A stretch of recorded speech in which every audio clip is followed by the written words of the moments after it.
የጥምረት ጉዳይ እናንሳ። መጀመሪያ ከጥምረቱ በፊት ብናስቀድም የኤርትራ ጉዳይ እናስቀድም። የምታስታውሰው ከሆነ ዶክተር ኢታና ሼህ ዳሂር አዌስ ነው የሚባለው የሶማሊያ አክራሪ ቡድን የነበረው በኢትዮጵያ ላይ ጂሃድ ሲያውጅ በወቅቱ የነበሩት ጠቅላይ ሚኒስትር ክሊር ኤንድ ፕሬዘንት ዳንጀር ገጥሞናል፣ በኢትዮጵያ ላይ ጂሃድ ታውጇል፣ ስለዚህ ይሄ ክሊር ኤንድ ፕሬዘንት ዳንጀር ነው፣ ገና ጥይት ከመተኮሳቸው በፊት ሶማሊያ ሄደን እንቅጠማቸው ተብሎ በፓርላማ አሳምነው ወደ ሶማሊያ የገባ የኢትዮጵያ ጦር ነበር በፓርላማ ፍቃድ። አሁን የኤርትራ ሉዓላዊነት ኮምፕሮማይዝ አድርጓል ብልጽግና፣ ክሊር ነው፣ ዓለም አቀፍ ማህበረሰብ የሚያውቀው ሬኮርድድ ነው።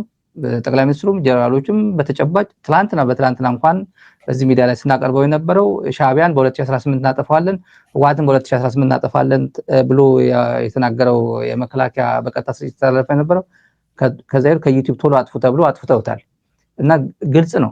ስለዚህ በኤርትራ ጉዳይ ክሊር ኤንድ ፕሬዘንት ዳንጀር አለ።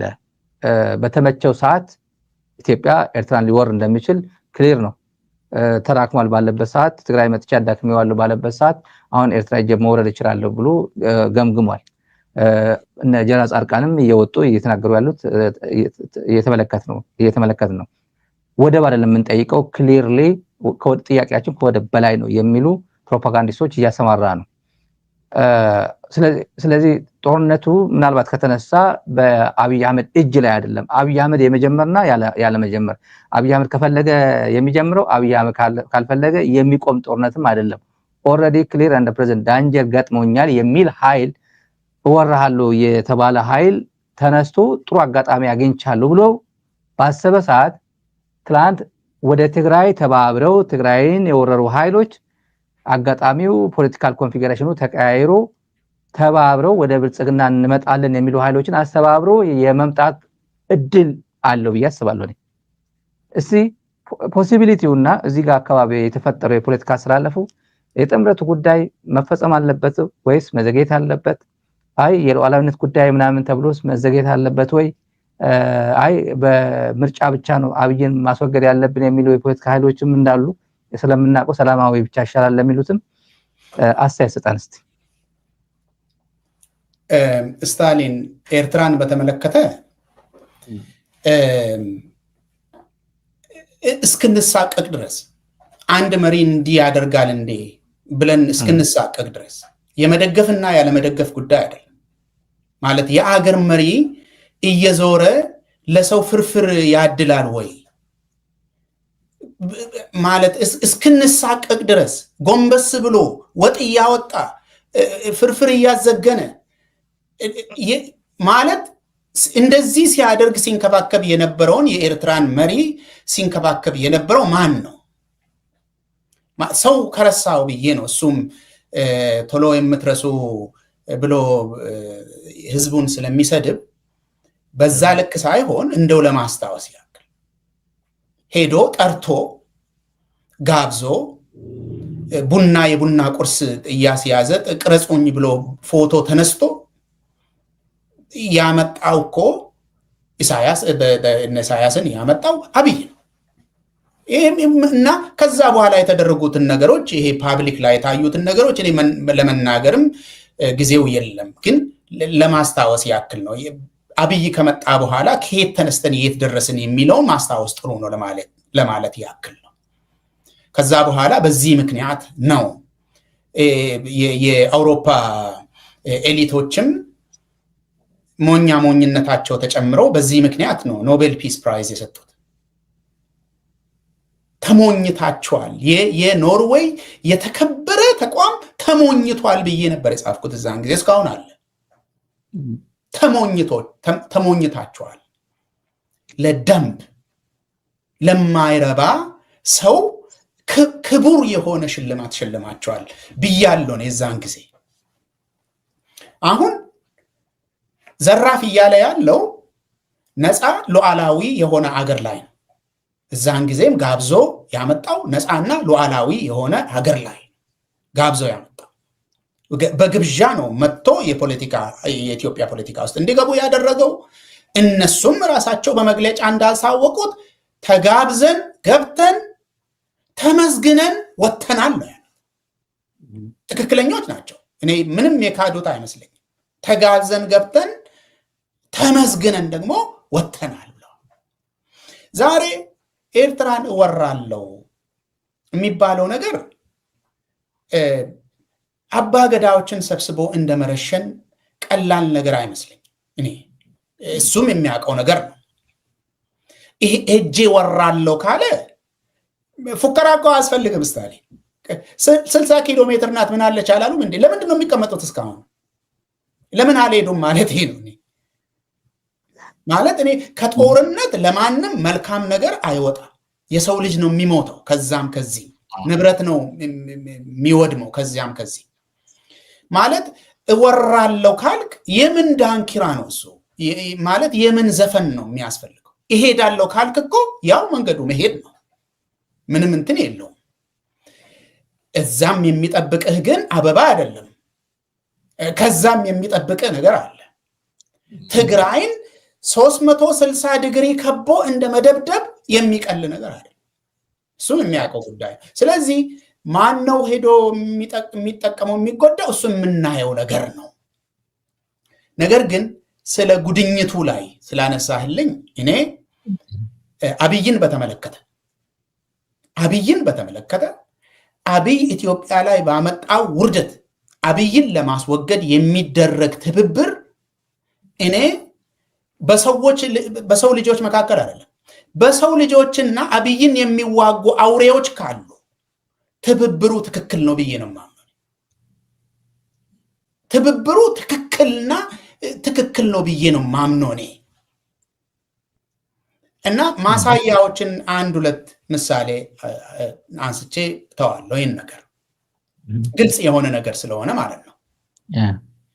አሁን አብይ ሁል ጊዜ በተለይ በኦሮሚያ ውስጥ የሚሰድበውና ሰዳቢ ለቆ የሚያሰድበው ፋኖን ደገፋችሁ በሚል ነው። የኦሮሞ ፖለቲከኛ በተናገረ ቁጥር፣ የኦሮሞ ፖለቲከኛ የሆነ ነገር ፖስት ባደረገ ቁጥር የፋኖ ደጋፊ ሆነ፣ የፋኖ ፖለቲከኛ ሆነ። ለማሳቀቅ ነው እንግዲህ የሚደረገው። መልእክቱ ቀላል ነው። ኦሮሞ ከአማራ ተዋጊዎች ጋር መተባበሩ ነውር ነው የሚባል ነው። መልእክቱን ነው የምልህ ማስተላለፍ የሚፈልጉት መልእክት። አብይ ከነሱ ከፋኖዎች ጋር ተባብሮ ብዙ ውጊያዎች ሄዱ። አብይ ከፋኖ ጋር ሲተባበር ቅዱስ፣ የአብይ ተቃዋሚዎች ደግሞ ከፋኖ ጋር ሲተባበሩ እርኩሰት እነሱ ጋር እና እሱ ከፋኖ ጋር ጉድኝት ሲፈጥር ቅዱስ ሆኖ፣ ለምሳሌ ኦኤልኤ ደግሞ ከፋኖ ጋር ጉድኝት ሲፈጥር እርኩሰት የሚሆንበት ምንም አይነት ምክንያት የለም ባይነኝ ነኝ። እንዲያውም በአሁኑ ሰዓት እኔ በጣም ዘግይታችኋል፣ መሬት ላይ ያለውን ነገር ማንበብ አልቻላችሁም፣ እንቅስቃሴ ማድረግ አልቻላችሁም ብዬንም ወቅሰው በሁለቱም ወገን ያሉ መሪዎችን ምንም ነገር ማድረግ አልቻሉም። እስካሁን ድረስ ምንም ነገር መንቀሳቀስ አልቻሉም። ትብብርን በተመለከተ ተጨባጭ ነገር ማምጣት አልቻሉም።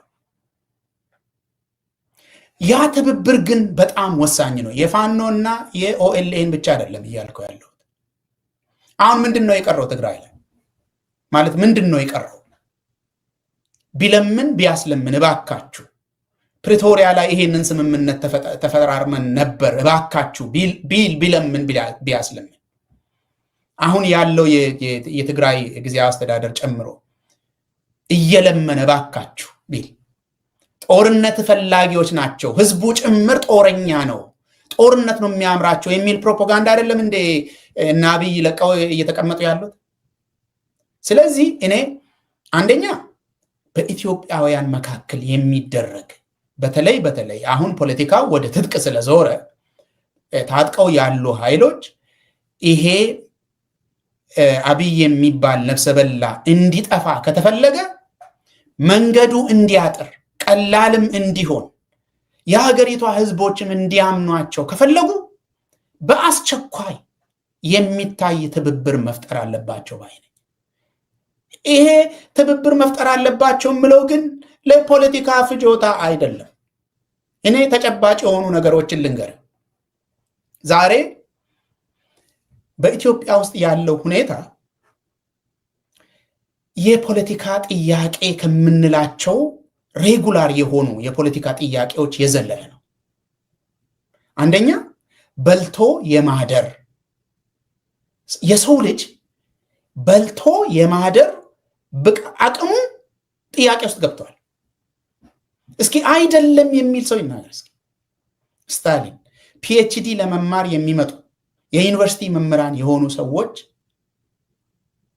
ገንዘብ የሚለምኑበት ጊዜ ላይ ነው የደረስነው። እንደዚህ ነው የደረስነው። እንደው በአገሪቷ ታሪክ እንዲህ ሆነን እናውቃለን ወይ ነው? የመንግስት ሰራተኞች ማታ ማታ ተደብቀው ከስራ ወጥተው ስታሊን የሆቴል ቡሌ ገዝተው ይገባሉ የሚል ሪፖርት የወጣው እኮ ኢትዮጵያ ውስጥ ባለው ኤንጂኦ ነው። ከዚህ በላይ ልብ ሰባሪ የሆነ ነገር፣ ከዚህ በላይ አዋራጅ የሆነ ነገር ምንድን ነው ማለት? አንድ የመንግስት ሰራተኛ ቤተሰቤን አስተዳድራለሁ ብሏል እንደሚሰራ ለዛ ካልበቃ ሀብት ማፍራት እሱ ሌላ ነገር፣ ልጆቹን ለማብላት ሴትም ወንድም ካልበቁ የቱ ነው? አንደኛ ይሄ ነው። ሁለተኛ ይሄ በሙሉ ኢትዮጵያ ነው ያለው። በሙሉ ኢትዮጵያ የሰው ልጅ ራሱን ችሎ የማደር ችግር ገጥሞታል። ተጨባጭ የሆነ ከሰሜን እስከ ደቡብ ከምዕራብ እስከ ምስራቅ ይሄ ነው ያለው። ይሄ እንድትተባበር ካላደረገ ምን እንዲኖር ነው የምትፈልገው? ሁለተኛ አገሪቷ ከሰሜን ጫፍ እስከ ደቡብ ጫፍ ከምዕራብ እስከ ምስራቅ የደህንነት ችግር ገጥሟታል። ሰው ለቀብር 5 ኪሎ ሜትር መሄድ ኮንፊደንስ የለው። ሌላ ነገር ይቅር፣ ከፍንፍኔ ከከተማ ወጥቶ ዘመዱን ለመቅበር ወደ ምዕራብ፣ ወደ ምስራቅ፣ ወደ ሰሜን፣ ወደ ደቡብ የሚንቀሳቀስ የፍንፍኔ ነዋሪ ዛሬ የለም። ካለም ደግሞ በወታደር አጀብ ታጅቦ የሚሄድ ነው። የደህንነት ስጋት ተደቅኗል። የለም፣ ችግር ገጥመውታል ይሄ ህዝብ። ይሄ እንድትተባበር ካላደረገ እኔ ዋጋለታለሁ፣ ለሱ ነው የምኖረው፣ ለሱ ነው ጫካ የገባሁት የምትለው ህዝብ እንደዚህ አይነት ችግር ገጥሞት እያለ የጎንዮሽ ትብብር ካላደረግ በዚህ ምክንያት ምን ጠብቀ ነው ትብብር የምታደርገው? ከዛ ያለፈ ኢትዮጵያ ውስጥ ብዙ ሰው ያላስተዋለው ማህበራዊ ችግር ተፈጥሯል። በዚህ ሰውዬ ምክንያት የህዝቡ እሴት በየትኛውም አካባቢ ታቡ የሆነ ያልተለመደ በጣም ነውር የሆኑ ነገሮች ተቀባይነት እያገኙ እየተስፋፉ ነው የመጡት።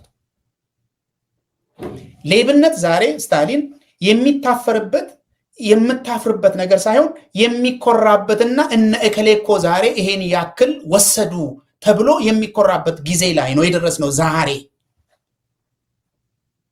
እኔ የትኛውም ባህል፣ የትኛውም ሃይማኖት፣ የትኛውም ብሔር ኢትዮጵያ ውስጥ በሌቦች ሲኮራ እኔ አይቻልም። ዛሬ ሌቦች ናቸው። ቅድም ባለሀብት ተብሎ ስም ተሰጥቷቸው የሚንቀሳቀሱት ሁሉ ሌቦች ናቸው። የመንግስት ባለስልጣን ሌባ ነው፣ ባለሀብት ሌባ ነው። እነኚህ ሰዎች ናቸው ከላይ ሆነው የኢኮኖሚ የበላይነት ይዘው ህዝቡን የሚያዋጣ ጥሩ መንገድ ሌብነት ነው ብለው አገሪቷን ወደ አዘቅጥ በሚያወርድ መልኩ ባህላዊ ለውጥን እየተደረገ ነው። ኢትዮጵያ ውስጥ ነውር የሆኑ ነገሮች ወደ ክብር እየተለወጡ ነው። የመንግስት መስሪያ ቤት ውስጥ ድሮ በስንት ሽምግልናና ልመና ተደብቆ ነው ሰው ጉቦ የሚሰጠው። እንዲህ አይነት ነገር አሁን የለም። ስንት ነው የምትሰጠኝ? በድርድር ነው። ይሄን ያክል እሰጣለሁ፣ ይሄን ያክል አልችልም ተብሎ ድርድር ተደርጎ ይሄ ደግሞ የመጣው እኔ አሁን እንደው ለሚሰማ ሰው ማለት ነው ስታሊን አንተ ዛሬ ጉቦ መቀበልን አብይ ነው ያመጣው ትላለህ እንዴ ብሎ ሰው እንዳይጠይቅ አብይ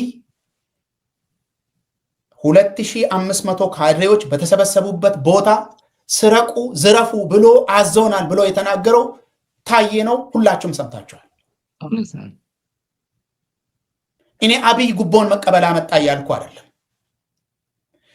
በድብቅ የሚደረግ የነውር ነገርን ግን የክብር እንዲሆን ስራ ሰርቶ ማህበራዊ ክራይሲስ እንዲፈጠር አድርጓል ኢትዮጵያ ውስጥ። ዛሬ እኔ ለምን አልነግርህም? ኢትዮጵያ ውስጥ አታብዙት ብቻ አታብዙት ነው ያላቸው። እንደበዛ እኮ የሚታወቅ ነው። እንደበዛ የሚታወቅ እንደሚበዛም መንግስት ሲያዝ እንደሚበዛም የሚታወቅ ነው። በኢህአዴግ ጊዜ እኮ እንደዚህ አይነት ነገር አለ አይደለም እንዴ? ካድሬዎች በደሞዝ እንደማይኖሩና ስራ ማስኬጃቸው ስርቆት አንዳንድ ነገር ሲሰርቁ እንደሆነ የሚታወቅ ነገር ግን ገደብ አለው። አሁን ገደብ የለው። መሬት ይሸጣል፣ አገልግሎት ይሸጣል፣ የማይሸጥ ነገር የለም። ሁሉም ነገር ይሸጣል። ዛሬ ስታሊን ኢትዮጵያ ውስጥ እኔ በኔ ጄኔሬሽን ብሔራዊ ፈተናን ተፈትኖ በአሸናፊነት ማለፍ የሞትና የመኖር ያክል ልዩነት ነበረው። ሰርተ አጥንተ ማለፍ ያስከብራል። አሁን ሁለት ነገር ተፈጠረ በዛ ኤሪያ ላይ። አንደኛ የተለያዩ ሸፍጦችን በመስራት ያለውን ድክመት ኤክስፕሎይት በማድረግ ልጆች በገፍ እንዲወድቁ እርምጃ እየተወሰደ ነው ያለው። ይሄ ብቻ አይደለም። አሁን ይሄ በኔ ጀነሬሽን ቢሆን ወይ ደግሞ ከኔ ኋላ የመጡ ጀነሬሽን ቢሆን እንዴት እንዲህ ይደረጋል፣ ኑሮአችን ተበላሸ የሚል አይነት አንድምታ ነው የሚኖረው። አሁን እንደዚህ አይደለም። ያለፈውም ተማሪ ጭምር ነው የሚለኝ የሚያኖረው የሚያስከብረው እኮ ይሄ አይደለም የሚል ነው። ይሄ አይደለም። በአቋራጭ እየሄዱ ገንዘብ ማካበት ነው። በየት በኩል ነው መዝረፍ የሚቻለው? በየት በኩል ነው መሬት ሸጠው ቀላል የሆኑ መንገዶችን ተጠቅሞ እንዴት ነው ሀብት ማፍራት የሚቻለው የሚል አይነት አስተሳሰብ የትውልድ አእምሮ ውስጥ ገብቷል። አንደኛ ህዝቡ የኢኮኖሚ ቀውስ ገጥሞታል።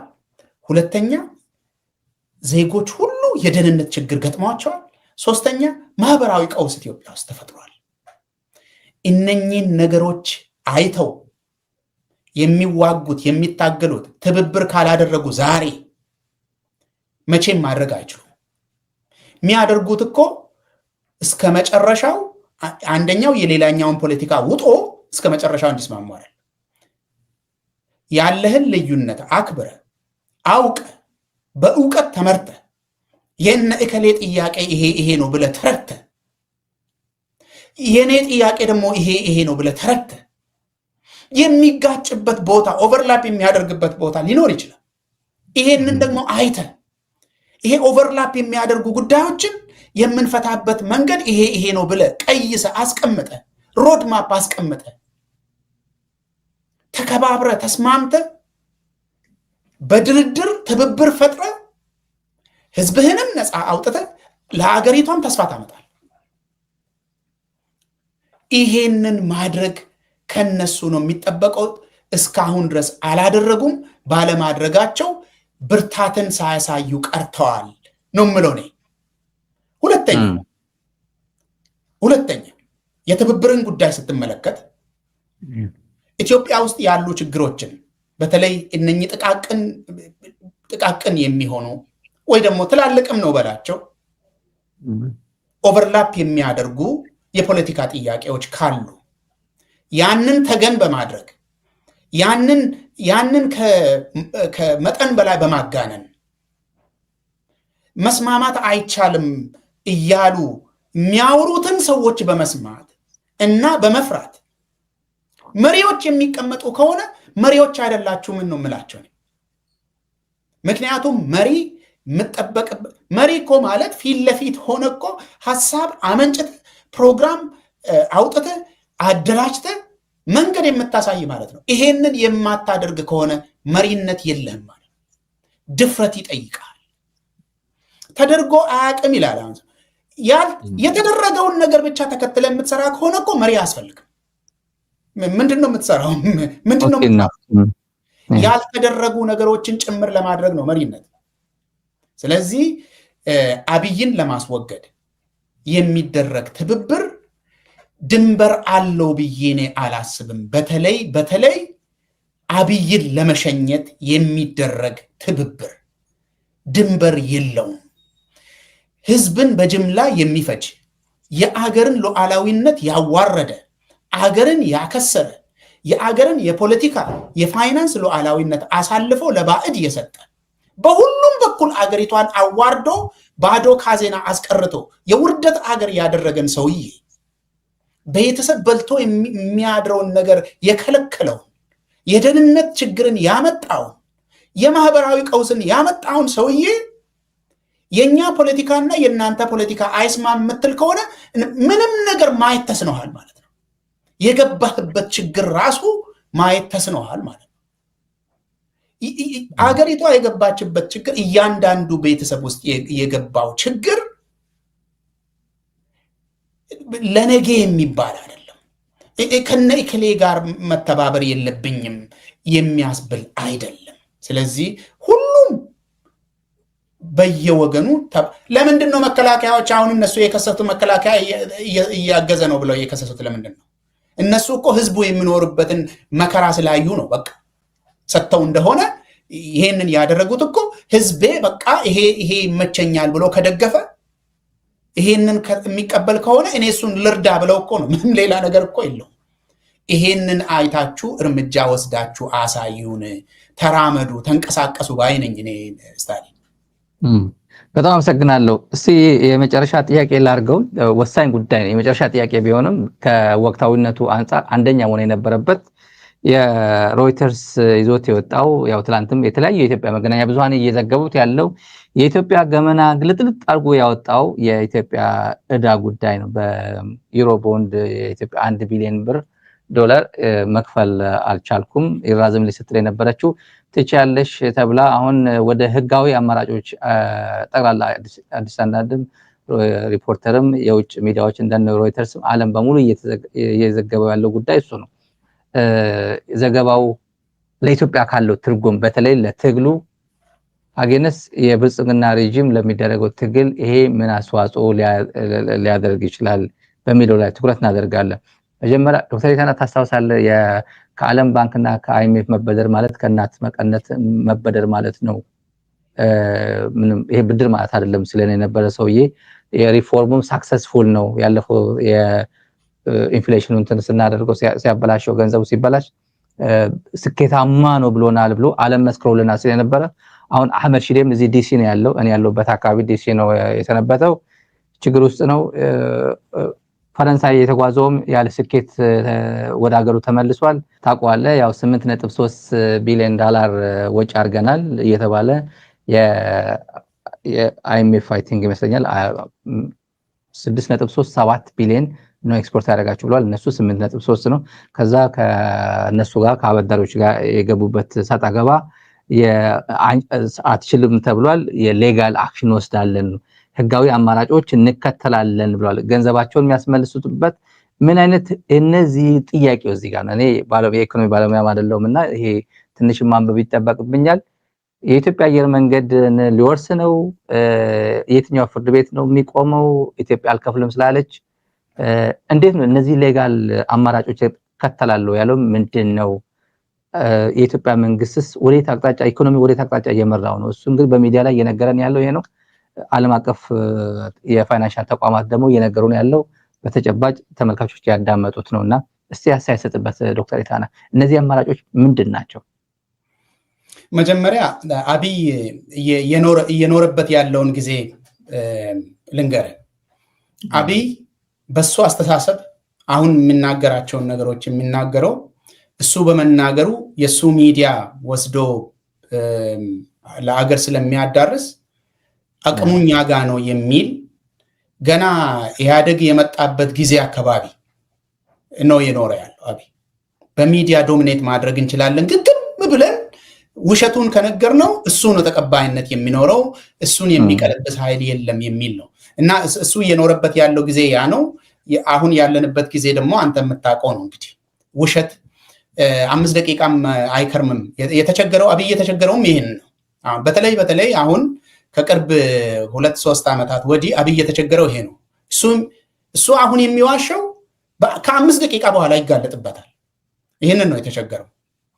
አሁን ላልከው ጉዳይ አበዳሪዎች በነገራችን ላይ በአየር ላይ አይደለም የሚያበድሩት፣ በዓለም አቀፍ ደረጃ የተጻፈ የተረጋገጠ ዶክመንት፣ የስምምነት ዶክመንት ፈርመ ነው ገንዘብ የምትቀበለው። ያንን ዶክመንት ፈርመ የምትቀበለው ሙሉ በሙሉ ከሱ ዶክመንቶቹ የሚዘረዝርልን ኃላፊነት ሁሉ እሺ ብለህ ነው የምትፈርመው። ያንን የተስማማውን ነገር ማድረግ ሲያቅት ነው አሁን እነ ሮይተርስ ያወጡት ሐሳብ ገብቷቸዋል፣ ስለዚህ ወደ ፍርድ ቤት ለመሄድ አስበዋል ያሉት ይሄንን ነው። ይዘው የሚሄዱት ይሄንን ማስረጃ ነው። አንደኛ የፈረምከውን ነው፣ ሁለተኛ ደግሞ መክፈል አለመቻለህን ነው። ምክንያቱም መክፈል እችላለሁ ብለህ ተጨባጭ የሆኑ የጊዜ ሰሌዳ ላይ ሳይቀር ተስማምተህ ነው ፈርመ የወሰድከው እንደ መንግስት ማለት ነው። ይሄንን ማድረግ ሲቀር አሁን እነ አህመድ ሺዴ ቻይናም ሄደው አሜሪካም መጥተው ምንም እየተሳካ አይደለም። ሰዎቹ ልትከፍሉን አትችሉም፣ ስለዚህ እኛ ወደ ፍርድ ቤት የመሄድ አማራጭ እያየን ነው ብለው የሚናገሩት ለዚህ ነው። ስለዚህ ይህንን የሚያደርጉት ስታሊን ዝም ብለው አይደለም። አንደኛ ፍርድ ቤት የትኛውም አገር ፍርድ ቤት መሄድ ይችላሉ። ዓለም አቀፍ ፍርድ ቤቶች አሉ። የየትኛውም አገር ፍርድ ቤት ደግሞ ይሄ ነገር በማስረጃ ቀርቦ ተተንትኖ ፍርድ ቤት ከፈረደ በኋላ ነገሩ ያለቀ ጉዳይ የማስፈጸም ጉዳይ ነው። እሱን ደግሞ በዓለም ዙሪያ ያሉ የአስፈጻሚነት ስልጣን ያላቸው ተቋማት ናቸው የሚያስፈጽሙት። አንደኛው አንተ ቅድም እንዳነሳኸው በዓለም ዙሪያ የሚንቀሳቀሰው አንዱ የኢትዮጵያ ንብረት የኢትዮጵያ አየር መንገድ ነው። በየቦታው አካውንቶች አሉት። አውሮፕላኑ በዓለም ዙሪያ ይዞራል። ስለዚህ ይፈጸም ሲባል ማለት ነው ተፈርዶ ካለቀ ይፈጸም ሲባል ኢትዮጵያ ያላት ማንኛውም ንብረት የትኛው ይያዛል ባለበት። በኢትዮጵያ ስም የተከፈቱ አካውንቶች የትም ያሉ ገንዘብ ማውጣት የሚችሉ ነገሮች ሁሉ በኢትዮጵያ ስም የተቀመጠ ሁሉ ይያዛል። የኤምባሲ ቢሮ ሳይቀር ይያዛል። ምንም ወዲያ ወዲህ የሚል ነገር አይደለም። እዚህ ደረጃ ላይ ነው እንግዲህ የደረስነው። በዚህ ደረጃ ላይ ነው የደረስነው። አሁን ቅድም እኔ በቤተሰብ ደረጃ ሰው የሚበላ ነገር አጣ፣ መኖር አቃተ፣ ህዝቡ ተዋረደ ምልኮ በአገር ደረጃም እንደዚህ አይነት ውርደት ነው የገጠመው። አሁን ሰሞኑን ሰምተሃል፣ ህፃናት ለምን ይቀነጭራሉ ማርና ወተት እያለ እንደዚህ ብለው ነው የተናገረው። ማርና ወተት ለምን አይበሉም? ለምን ህፃናት ይቀነጭራሉ? እንደዚህ ብለው ነው እያሾፈ ያለው ማለት ነው። ስለዚህ ይሄ ህዝቡ ላይ የማሾፍ ነገር ወደ ማብቂያው እየተቃረበ ነው። የተራበ ህዝብ፣ አማራጭ ያጣ ህዝብ የሚያደርገውን ያውቃል። ውጤቱ ምን እንደሆነ ይሄው ከ2 ቀን በፊት ማደጋስካር ላይ ታይቷል። ፔሩ ላይ ታይቷል። ከዚህ በፊት ብዙ ሀገሮች ላይ ታይቷል። ትብብር ፍጠሩ የምንለው ለፖለቲካ መሪዎችም ትብብር ፍጠሩ የምንለው ይሄንን ለማቃለል መንገዱን ለማሳጠር የሰው ህይወትን ደግሞ አንድም ሰው ቢሆን እንዳይሞት በህይወት እንዲተርፍ ለማድረግ ነው እንጂ አብይ ራሱን እየገዘገዘ እዚህ የደረሰ እና ራሱን እየገዘገዘ ያለ ነው። እሱ ራሱ አይቀርም። እሱ አብይ ባክህን ወንበር ላይ ክረም ብትለው አብይ አይከርም። ምክንያቱም የራሱ እግር ላይ እየተኮሰ ነው አብይ እዚህ የደረሰው። ምንም አልሆንም ምን ይመጣል እያለ እግሩ ላይ እየተኮሰ ነው እዚህ የደረሰው። ባክህን ተው፣ ይሄ እኮ ያንተ እግር ነው የቆምክበት ነው፣ ይሄንንማ አትንካ ሲባል እየተለመነ እኮ ነው እዚህ የደረሰው። ስለዚህ አሁን አገሪቷ ያላትን ንብረት ሁሉ ወስዶ ፕራይቬታይዝ እያረኩ ነው፣ ኢኮኖሚ እያሳደግኩ ነው እያለ ለውጭ ዜጎች እየሸጠ ለውጭ ካምፓኒዎች አሁን አህመድ ሺዴ እንዴት እንደተሳቀቀ ተመልከት እስኪ ሲናገር። እንደዚህ ይዋሻል እንዴ? በአደባባይ ብለው እኮ ተሳቋል። እሱ ራሱ ስትመለከተው እኮ እንዴ ይሄ ሰው ይሄ ጤነኛ ነው እንዴ ሳይል አይቀር ምን አማራጭ አለው? ደንግጧል። እሱ ራሱ የሚያውቁት ነገር ነው። ስለዚህ አሁን የኢትዮጵያ የሆነ ነገር ሁሉ በኢኮኖሚ በፖለቲካ በዓለም ዙሪያ ባለ የመበደር አቅም ውርደት የገጠመበትና ቅርቃር ውስጥ የገባበት ጊዜ ነው። አብይ ልትረፍ ብል ራሱን ማትረፍ አይችልም በዚህ ሰዓት። ለዚህ ነው ተንቀሳቀሱ፣ ወታደሮችም ተንቀሳቀሱ፣ የፓርላማ ሰዎችም ዝም ብላችሁ እኛ አሽከሮች ነን የምትሉበት ጊዜ እያለቀ ነው። እኔ ደሞዝ በልቼ ልጆቼን ላሳድግ የምትሉት እሱም ጊዜ እያለቀ ነው። ተንቀሳቀሱ እያለ ያለ ነው። ለዚህ ነው ማደጋስካር ላይ እንደናንተው ደሞዝ ተከፍሏቸው የሚቀመጡ ሰዎች ናቸው ሰውዬውን ጉድ ያደረጉት። ልክ እንደ የሀገሪቱ ሪፐብሊካን ጋር የቤተ መንግስት እኛ ከዚህ በኋላ ህዝባችን ላይ የምንተኩስበት ምክንያት የለንም ብለው ያቆሙት ምሳሌ አይታችኋል። ስለዚህ እነኚህ አበዳሪዎች የአንተስ ነገር በቃን ያሉት ወደው አይደለም። ስታሊን ዕዳ እኮ ሲከመር እነሱ አይጠሉም። በነገራችን ላይ የመክፈል አቅምህን ነው ግን የሚከታተሉት።